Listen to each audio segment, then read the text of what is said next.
energy bills and lifting the two-child benefit cap. Thank you. And as the Secretary of State said, £370 million for the Northern Ireland Executive at this year's budget and £505 million for Wales on top of the settlements announced at the spending review shows that this government takes supporting the devolved nation seriously. So does the Secretary of State agree with me that cooperation between the UK government and the Northern Ireland Executive, like the other devolved nations, is crucial to pulling children out of poverty, improving public services and kick-starting growth across the UK? I do agree with my honourable friend, and that is why the government's decision to lift the two-child benefit cap was widely welcomed in Northern Ireland. I would also point out that Northern Ireland is being funded slightly above its level of need. It gets 24% more than equivalent spending in England, and that means that the Executive has more money to make its decisions with. Mr. Speaker, when the Executive was restored 2 years ago, there was a transformation fund put in place to allow the transformation of public services. As of yet, that money hasn't been fully allocated. Will the Secretary of State use his offices to encourage the Executive to actually implement that transformation fund to transform Northern Ireland public services? Well, the Public Services Transformation Fund is a very important demonstration of the partnership between the UK Government and the Northern Ireland Executive. As the honourable member will be well aware, the first 6 projects were funded and they're making good progress.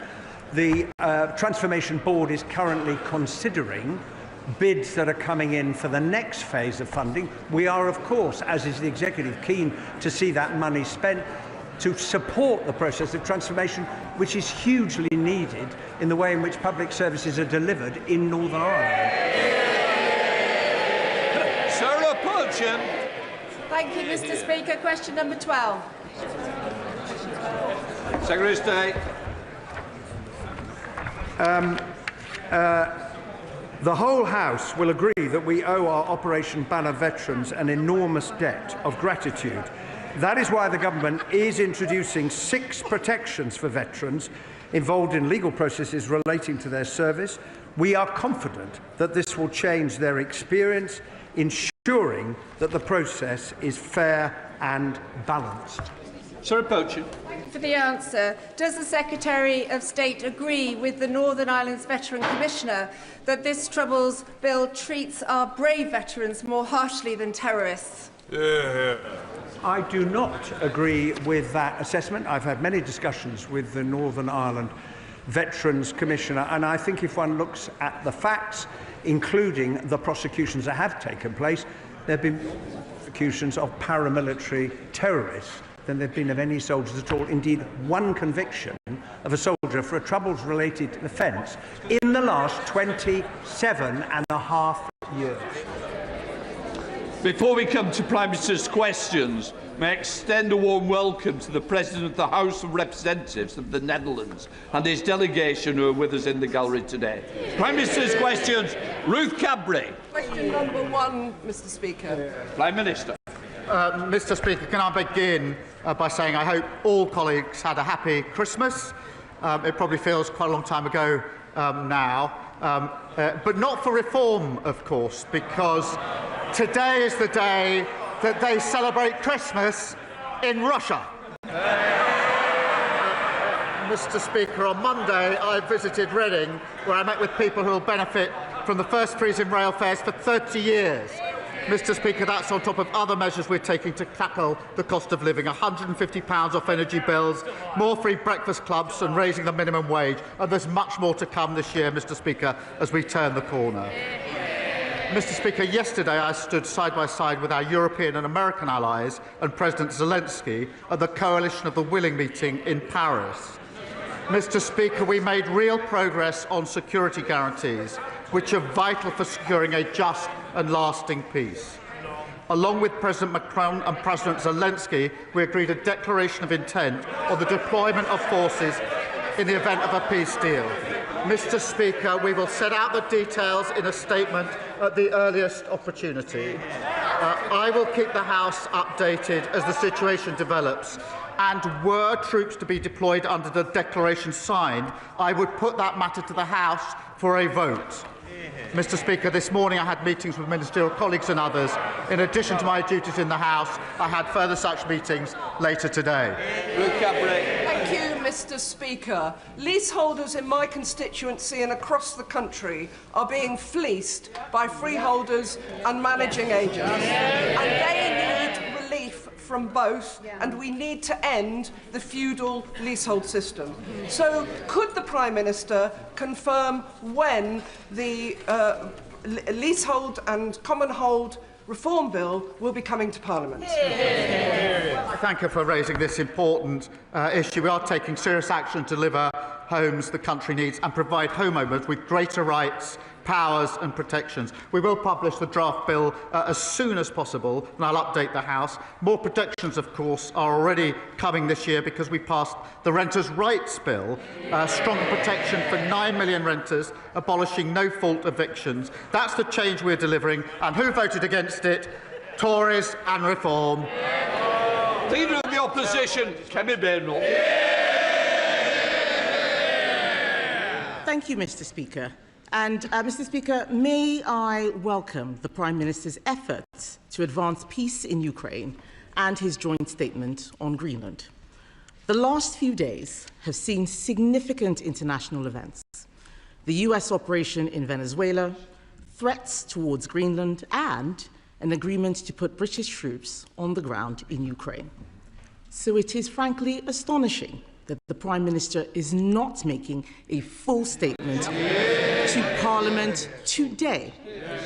No Prime Minister, Labour or Conservative, has failed to make a statement to the House in person after committing to the deployment of British troops. His comments about making a statement in due course, quite frankly, are not good enough. It shows a fundamental lack of respect for all of us here and the people we represent. Mr. Speaker, the US is Britain's closest military ally. However, we are clear that the sovereignty of Greenland is sacrosanct.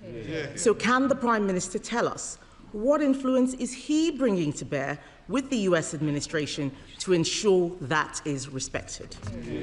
Prime Minister. Mr. Speaker, let me be very clear about what was agreed yesterday, because military plans were drawn up some months ago, and I've updated the House in relation to that. Yesterday was a political declaration that sits under those military plans. If there were to be deployment, there would have to be a legal instrument. Mr. Speaker, deployment would only be after a ceasefire to support Ukraine's capabilities, to conduct deterrent operations, and to construct and protect military hubs. Mr. Speaker, there will be a statement to the House at the earliest opportunity. There could hardly be an opportunity. They claim they want to know about this, and they're trying to shout me down. Mr. Speaker, in relation to the House, if there were a decision to deploy under the agreement that was signed yesterday, then I would put that matter to this House for a debate beforehand and for a vote on that deployment. That is consistent with recent practice, and I'll adhere to that. Mr. Speaker, why is today not the earliest opportunity? The truth is, the Prime Minister does not want everybody in this House to be able to ask him questions. So he leaves it just to Prime Minister's questions half an hour. On Monday, at least his Foreign Secretary stood up for 2 hours and 15 minutes. You know, it was a non-event, but at least she did that. He is scared of us being able to ask him questions. Yes. 6 questions. Yes, he's here. Please. I've also requested that we do need an early statement. This House should always be informed first. So I don't like the chantering. Let the questions continue. Well, one of them asked, but he is here. He's got no choice but to be here for Prime Minister's questions. That's why he's here. If he could skip this, we know he would do. But back to the matter at hand, Mr. Speaker. We all agree, all of us here agree, I think most of us here agree, that NATO is the bedrock of our security. The future of Greenland is of fundamental importance to the future of the alliance. And I am sure that the Prime Minister agrees that it is essential for NATO leaders, including and especially the US, to meet. Will the Prime Minister call for an urgent meeting of NATO leaders? Prime Minister. Mr. Speaker, she says she wants to hear about Ukraine. She's got 6 questions. She's not even asking a second question about what we did yesterday. She's got the opportunity. Mr. Speaker, in relation... Sorry, can I help the Prime Minister? You don't need to worry about the responsibility of the questions of the opposition. That's the... Mr. Speaker, NATO is the single most important and effective military alliance the world has ever seen. In the 18 months we've been in power, I've done everything within my ability to strengthen NATO. We had one of the strongest NATO meetings last year, the summit, where we had more members of NATO and more unity. When I arrived back to the House to make a statement, which of course she asked for, her position was I shouldn't have missed PMQs, I should have empty-chaired the NATO summit. That's how serious she is about NATO, Mr. Speaker. You didn't answer the question, Mr. Speaker. I asked him if he would call for an urgent meeting of NATO leaders. We can all see that the situation is moving rapidly. I also note that he has still not had a call with President Trump. That is concerning 4 days after the events in Venezuela. But yesterday, he announced that Britain and France had signed, he says, a political agreement to put troops on the ground in the event of a peace deal in Ukraine. So, given the Prime Minister is not making a statement about that deployment of British troops abroad, one of the most serious decisions a government and a parliament can take, irrespective of what he says, can he at least confirm how many troops would be sent to Ukraine and whether they would be in a combat role? Prime Minister. Mr. Speaker, I was with NATO allies yesterday, all day, in which we were discussing security in Europe, in particularly security guarantees for Ukraine, and we made significant progress. And I'm glad that she has welcomed that. Of course, I will speak to President Trump. I spoke to his senior advisers yesterday. We were with them all day. But, Mr. Speaker, she asked me about the deployment. We released the statement yesterday. It's clear from that, but I will be clear with the House that there would only be deployment after a ceasefire. It would be to support Ukraine's capabilities. It would be to conduct deterrence operations and to construct and protect military hubs. The number will be determined in accordance with our military plans, which we are drawing up and looking to other members to support. So the number I will put before the House before we were to deploy. But I'll do more than that. If we went as far as a legal instrument to deploy, which would be necessary, I would then have a debate in this House so all members could know exactly what we're doing, make their points of view, and then we would have a vote in this House on the issue, which, to my mind, is the proper procedure in a situation such as this. Mr. Speaker, it is clear that the Prime Minister either does not have the detail or does not want to give us the detail. Yes. But this is important. He should be calling an urgent meeting of NATO leaders. He should have spoken to President Trump by now. This is important because if any such peace deal is breached, we would be in direct conflict with Russia. If the Prime Minister is committing troops, he must give more detail on how he intends to ensure our armed forces are fully resourced. Before the budget, the Prime Minister said it was his ambition to spend 3% on defence in the next Parliament. That could be as late as 2034. It is time to move from ambition to commitment. We have now had the budget. So can the Prime Minister now tell us in what year will the UK spend 3% of GDP on defence? Prime Minister.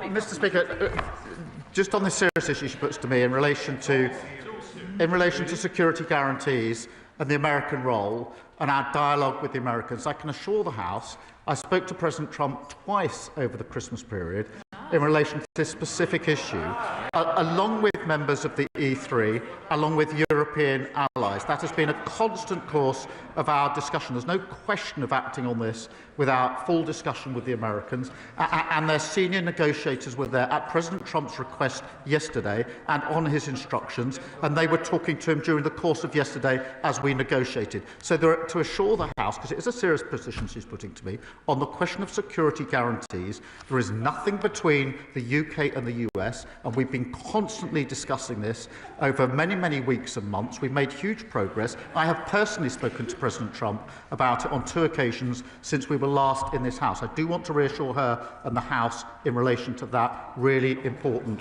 issue. In relation to defence spend, I'm proud that we're investing to keep our country safe, that we have increased the defence spend. That's provided for in the budget.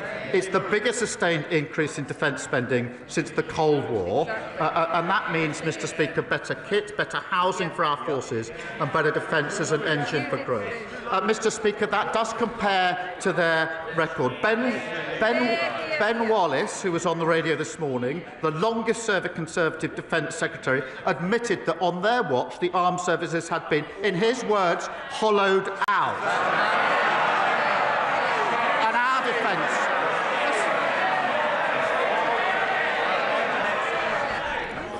Mr Cartledge, you expect a lot. I expect something back, and that's silence. Prime Minister. Mr. Speaker, they shout shame. I'll pass that on to Ben Wallace. Mr. Speaker, the defence spending that we've put in place is 3 years earlier than the unfunded plan that they left behind at the last election. Mr. Speaker, I heard what... Oh, wait for it. Yeah. What Ben Wallace said was that spending had fallen under all governments. 3%, the last time, Mr. Speaker, the last time spending was at 3% was under a Conservative government. And yes, while we welcome the increase, something that we supported, can I remind the House that this is a man who sat in the shadow cabinet and tried to make Prime Minister a man who said we shouldn't even be in NATO at all. So I don't need to take any lectures from him. The world is changing. We need to spend more on defence. He did not answer the question about when we would get to 3%, yet he knows up until 2031 how much he's going to be spending on welfare. He doesn't know. That's in the Red Book. The Red Book has no money allocated for defence. We need to move from ambition to commitment. And, Mr. Speaker, this is important because this isn't just about money. If the Prime Minister is deploying troops to Ukraine, those troops need to know that we have their backs. Last week, 7 former SAS commanders, 7 former SAS commanders warned that Labour's Northern Ireland Troubles Bill will wreck our special forces. Not me, that's the SAS. In November, 9 retired 4-star generals warned that his bill was a direct threat to national security. And even his own Northern Ireland Veterans Commissioner has said our veterans are being treated worse than terrorists. So, Mr. Speaker, is it not madness to be putting veterans in the dock for serving their country at the same time he is deploying today's soldiers into Ukraine? Mr. Speaker, that was embarrassing. She said that Ben Wallace was talking about all government. They were in power for 14 years and they hollowed out our armed forces. Copyright Ben Wallace. Secondly, she talks about the shadow cabinet. She has in her shadow cabinet a shadow attorney general who is advising Abramovich at the same time as we are imposing sanctions on Russia and trying to use that money to support Ukraine. How can someone sit in her shadow cabinet advising someone trying to escape sanctions and pretend that their policy is to support us on sanctions? Mr. Speaker, when it comes to Northern Ireland, they are the party that gave immunity to IRA terrorists, terrorists who killed British soldiers. Their flawed act was struck down by the courts, which left our veterans with no legal protection whatsoever. we're introducing a fair and transparent process with a package of rights and protections for our veterans. And, Mr. Speaker, there is no equivalence between our armed forces who fought bravely in Northern Ireland and terrorist groups. And if the Leader of the Opposition wants to go back, if her position is, to their old flawed legislation and give immunity to the IRA, she should stand up now and say so. Mr. Speaker, let me start by talking about the Shadow Attorney General. Yes. Yeah. Do they know what the Shadow Attorney General is doing? He is defending veterans pro bono against the actions of this government. On this side of the House, Mr. Speaker, we will defend those who defended us. But why don't we talk about the actual Attorney General who is sitting in Cabinet, the man who defended Jerry Adams, the man who's trying to bring Shamima Begum back into the country, the man who is helping to surrender the Chagos Islands. I will take our Shadow Attorney General every day of the week against his Attorney General. Mr. Speaker, we protect our veterans. I want the Prime Minister to know we protect our veterans. What he is doing to veterans is disgraceful. But this is serious, Mr. Speaker. I don't want the House to be under any illusions. I do not want the House to be under any illusions. The Prime Minister should know that we will absolutely support any efforts to help bring peace to Ukraine. We will work with him to ensure NATO remains the bedrock of our security. But we cannot write a blank cheque when he is also surrendering the Chagos Islands, surrendering our veterans to lawfare, and surrendering to his backbenchers by prioritising welfare handouts over defence spending, as if the world has not become more dangerous. So, Mr. Speaker, isn't it time the Prime Minister changed course and for once put the British national interest first? Mr. Speaker, she talks about the Shadow Attorney General. Of course I accept that lawyers have to represent all sorts of clients. Of course I accept that principle. The question is whether the Shadow Attorney General can sit in the Shadow Cabinet when the party opposite says it supports us on sanctions. We want the money from Chelsea Football Club to go to Ukraine. I'm not sure whether that's her position. If it is her position, presumably it's something they discuss in the Shadow Cabinet, advised by a Shadow Attorney General who is representing the very man whose money we want to send to Ukraine. If she can't see the conflict of interest in that, then she shows no judgment and no leadership at all. The same old. It's a new year, but the Leader of the Opposition has got absolutely nothing to offer the country.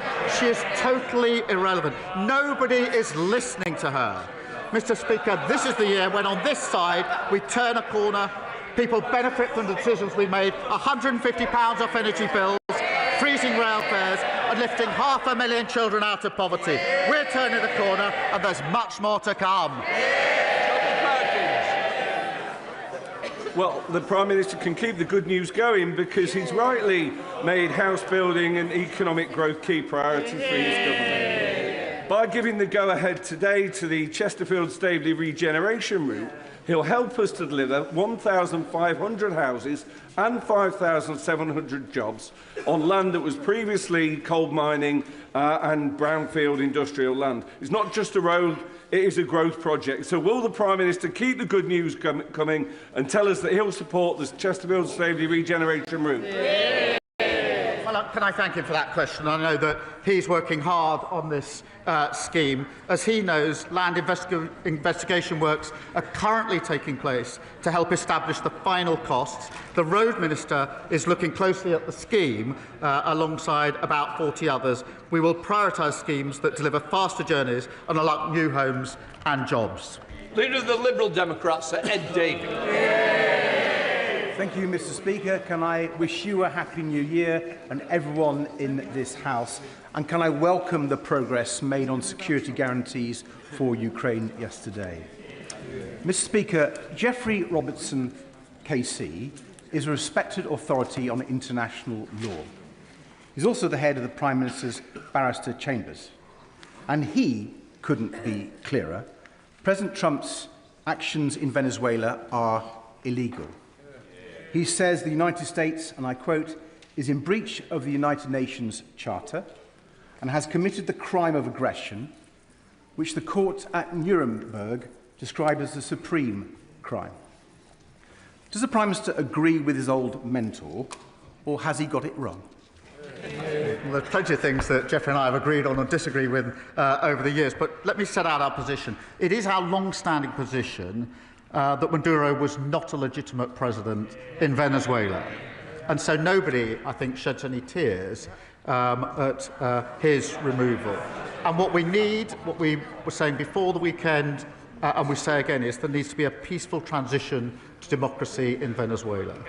Now, the benchmark of all actions of all countries is, of course, international law, and it is for the US to justify its actions accordingly.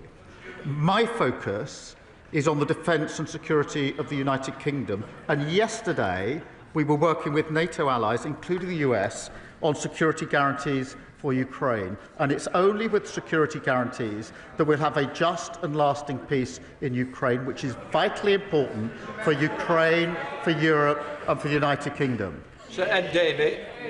Mr. Speaker, the Prime Minister just looks ridiculous when he won't tell the truth that Trump has broken international law. But turning to Donald Trump's next target, the Prime Minister was right to give the Danish Prime Minister his backing over Trump's threats to annex Greenland, and I welcome his joint statement with other European leaders. But does he also agree that if Trump does attack Greenland, it will be the end of NATO? And given that frightening possibility, does he accept that the UK needs to increase defence spending more quickly than currently planned and build new alliances with reliable nations? Mr. Speaker, let me be... the Greenland issue is obviously very, very important. I thank him for raising it. The future of Greenland is for Greenland and the Kingdom of Denmark, and for Greenland and the Kingdom of Denmark alone. And yesterday, he will have seen that I put out a statement to that effect, along with fellow allies in Europe. And of course, NATO is hugely important, the single most effective and important military alliance the world has ever known. He keeps encouraging me to sort of tug away at parts of NATO and to choose between Europe and the US. That would be a strategic mistake for our country. And yesterday we were working with our NATO allies, including the US, our NATO ally, on a just and lasting peace in Ukraine. That will not happen without security guarantees from the coalition of the willing, backed by the United States. That's a vitally important issue, and we made progress on that. And there won't be a just and lasting peace in Ukraine without those security guarantees, and not achieving a just and lasting peace in Ukraine is not in our national interest, and that's why I'm applying so much time and energy to seeking to get that outcome. Prime Minister, even its strongest advocates acknowledge that Northern Ireland is trapped in dysfunction, and not because reform is impossible, but because the DUP and Sinn Féin haven't allowed it. We've become a political Hotel California where the past is always around, but the future never arrives. There's growing public consensus that some of Stormont's procedures simply aren't working, and the SDLP has found slivers of common ground across the political parties too. Does the Prime Minister agree with me that now is the time for a structured conversation which protects power sharing but which addresses the culture of veto and decline, so Stormont might finally take responsibility and start to deliver for the people? Well, can I thank her for her question? The Belfast Good Friday Agreement is one of the greatest achievements of the last Labour government, and it enshrined Northern Ireland's place in the United Kingdom and set out, as she well knows, I know, clear principles and processes under that framework. I'm aware of the Assembly and Executive Review Committee inquiry into institutional reform, but I can indicate that we're always happy to discuss any proposals for reform which would lead to a consensus. Gavin Robertson. Thank you very much, Mr. Speaker. Prime Minister, you will be aware of the grave concerns that abound around the Northern Ireland Troubles Bill, particularly amongst veterans and particularly among those who stand up for and speak out for the interests of those who defend our our nation. And they have read the 6 protections in the bill and they don't see them as such. They offer no protection, they are procedural, and they apply to terrorists too. They do. So will the Prime Minister confirm that what we have heard is true, that the Ministry of Defence and the Northern Ireland Office intend to bring forward government amendments that will specifically and particularly protect veterans, and that they will offer protection? Well, can I thank him for his question, and I know how deeply he feels about these issues. The bill, as he knows, will put in place new measures designed specifically to protect veterans. These safeguards have been developed with veterans in mind after carefully listening to their concerns. They have no respect at all, have they, for this issue?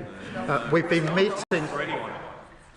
meeting with veterans' organisations and listening to their views, and when the bill reaches the committee stages, the House will see the result of those considerations, and it'll be pleased to hear that. We're determined to ensure protections are as fair and effective as possible, recognising the role that service personnel played in keeping people across the UK safe during the Troubles, and I thank him for his question. Rachel Maskell. Thank you, Mr. Speaker. Having met with many independent business owners, they fear the cumulative impact of the rateable value revision and relief reductions. In York, hospitality sees an average business rate rise of 41%, a music venue 44.4%, and many independent shops increases around 27%. It will mean doors closing and trade ceasing. They just can't do it. So could the Prime Minister urgently review the business rate proposals, and will he ensure a minister or official attends my business rate summit at the end of January, as I want to avert a crisis on York's High Street? Can I thank her for raising that issue? As she knows, during COVID, the rates went down, and that was coming to an end. And that's why we put in place interim relief as we move to the new rates. Mr. Speaker, we are continuing to work with and talk to the sector on that support and what further support and action we can take. Sir Albee. Mr. Speaker, the period after Christmas can be a challenging time for many people, and consequently the month of January consistently sees higher rates of suicide than at other times of the year. But suicide is preventable and lives can be saved. Education, raising awareness, targeting vulnerable groups are all effective suicide prevention strategies, and I was pleased to see them in the recent Men's Health Strategy. But I'm calling on the Government to go a step further and to launch a public health campaign to encourage discussions about suicidal thoughts and ideations. So will the Prime Minister agree to continue this conversation with me, and will he state his support for a public health campaign to tackle the worryingly high number of deaths from suicide in this country? Can I thank her for raising this issue and assure her that we want to work with all colleagues across the House on this crucial issue, and it's in our interest to do so. We did, as she said, launch the first ever men's health strategy, announcing over £3.5 million into supporting suicide prevention support programmes, recruiting over 7,000 mental health workers, including access to talking therapies, rolling out mental health support teams in schools.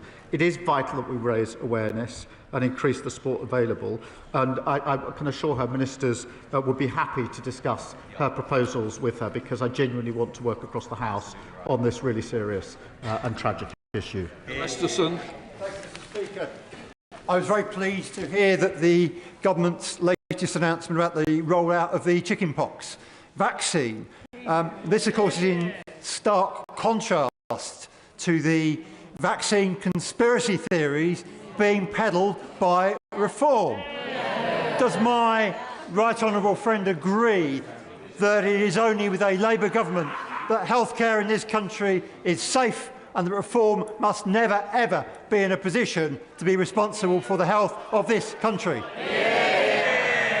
Well, Mr. Speaker, I'm very pleased about the measures we're able to announce this week. Of course, that comes on top of the 5 million extra appointments that we've delivered in the first year of a Labour government, and 300,000 taken off the waiting list, and more to come as we turn the year into 2026. But he's absolutely right. They laugh at the denial of the importance of vaccines. Imagine where this country would be if they ever saw power. And if you want an example, or to be like, look at the local councils where they won power. They're absolutely chaotic, in a mess, and putting taxes up.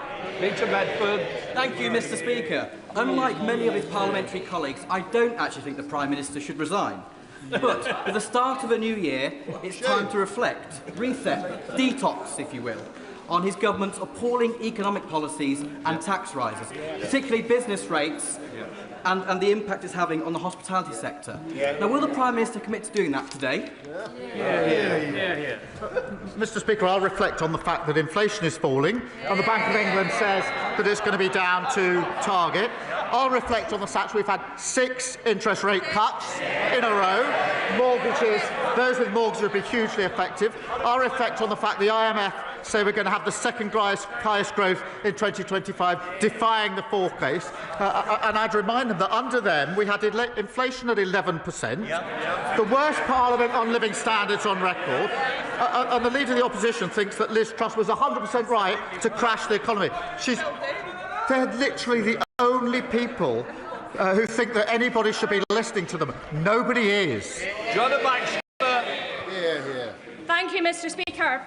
Adrian Howe was a successful and dedicated Vodafone store manager of over 20 years. In 2017, he was offered the opportunity to take on a franchise of one of their thriving stores. But then the goalposts changed, and he was then forced to take on a struggling store. And just days before he was due to open that store, Adrian stepped into a lake and didn't ever return home. Adrian's wife and widow, my constituent Tracy, is wondering if the Prime Minister will review franchising legislation to ensure there is a balance of power between companies and their franchisees, so that nobody else feels undue pressure when they take on a franchise. Well, can I thank her, and I speak for the whole House in saying I'm deeply sorry to hear about this tragic case, and all our thoughts are with the family. Obviously, there's a live legal case I can't comment on, but I can reassure her that we'll look closely at the final outcome of that case. There are strong rules in place, but we will look at the outcome of the case to see whether there's more that can be done. Alison Griffiths. Thank you, Mr. Speaker. Late last year, the cargo vessel Baltic Clipper lost 16 containers off the beautiful West Sussex coastline. Beaches and seas in my Bognor Regis and Littlehampton constituency have been polluted with toxic debris. The clean-up was initiated and led almost exclusively by resolute local volunteers. So will the Prime Minister join me in paying tribute to all those involved for their extraordinary efforts? And will he, or the relevant minister, meet with me to ensure that the coastline is restored and that local taxpayers will not pick up any costs? Well, let me join her in paying tribute to the agencies and the local volunteers who supported the clean-up efforts. They're the very best, and I do pay tribute to them and join her in doing that. Liability sits with the polluter, and agencies and her local authority should work with the responsible party to recover the costs. I will make sure that she gets the meeting that she has asked it for with the appropriate minister. Ian Hamilton. Mr. Speaker, I recently met with bereaved constituents who lost their babies at Leeds Teaching Hospital's NHS Trust. Now, understandably, their confidence in the system is at an all-time low, and they want answers about the circumstances in which at least 56 babies and 2 mothers have died in recent years. So will the Prime Minister update the House on what steps he is taking to ensure that an inquiry uncovers the factors which led to these deaths, to confirm Donna Ockenden as chair of that inquiry, and to join me in paying tribute to the courageous families campaigning to ensure that nobody has to suffer the same tragedy again? Well, can I start by saying every mother and baby deserves safe, high-quality, compassionate care. And I want to see the inquiry at Leeds start as soon as possible. We're working with bereaved families to shape our approach and to appoint a chair who they can trust, as he knows. I have a huge amount of respect for Donna Ockenden. She's an outstanding advocate for families. We'll make sure that we select a chair of the highest standard who has the independence and expertise needed to deliver the real change that is needed. Angus MacDonald.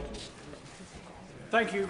Mr. Speaker, according to the Office for National Statistics, 174,000 people under the age of 35 moved abroad in the year ending June 2025. In the Highlands, this problem is especially acute. Demographic statistics show that young people are not staying in the rural communities.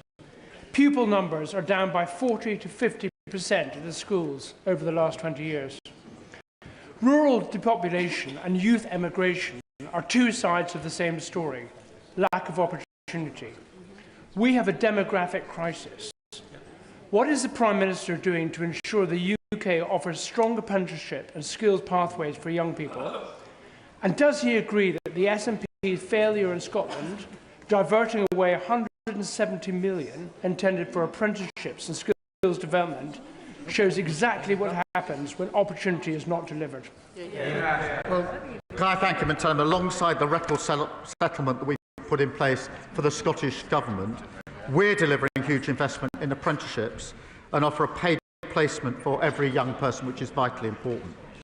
The SNP, on the other hand, blocked a welding facility in the Clyde because apparently it was related to defence. They don't back Scottish industry, young people or national security. We do. Cox. Thank you, Mr. Speaker. This government is tackling patient waiting lists through NHS modernisation and reform. Does the Prime Minister agree with me that we need to tackle victim waiting lists by reforming our courts and criminal justice system? Prime Minister. Yes, I do, Mr. Speaker, and I've been working with victims of violence against women and girls for the best part of 20 years, and I've assured them time and again that if we get the opportunity, we would make the system work better for them. They have to wait far too long for justice, and in many cases they don't see justice at all. I'm absolutely determined that we're going to turn that around. Final question, Winnie Morton. Mr. Speaker, the Prime Minister promised not to bulldoze the countryside, but under Labour, green fields in Aldridge Brownhills, Donnell Road, Birch Lane and Bosty Lane are now under threat. Will he accept that his housing target can be met without destroying our farmland and our countryside, but by reusing empty homes and brownfield land? Or was this just yet another promise he never meant to keep? We're not going to plough through farmland. We're going to make sensible proposals to build houses, something they failed to do in 14 long years. So young people now have not got the dream of home ownership because the inheritance we got from them. We're going to turn that around. Right, that completes Prime Minister's questions. Let the front bench change over.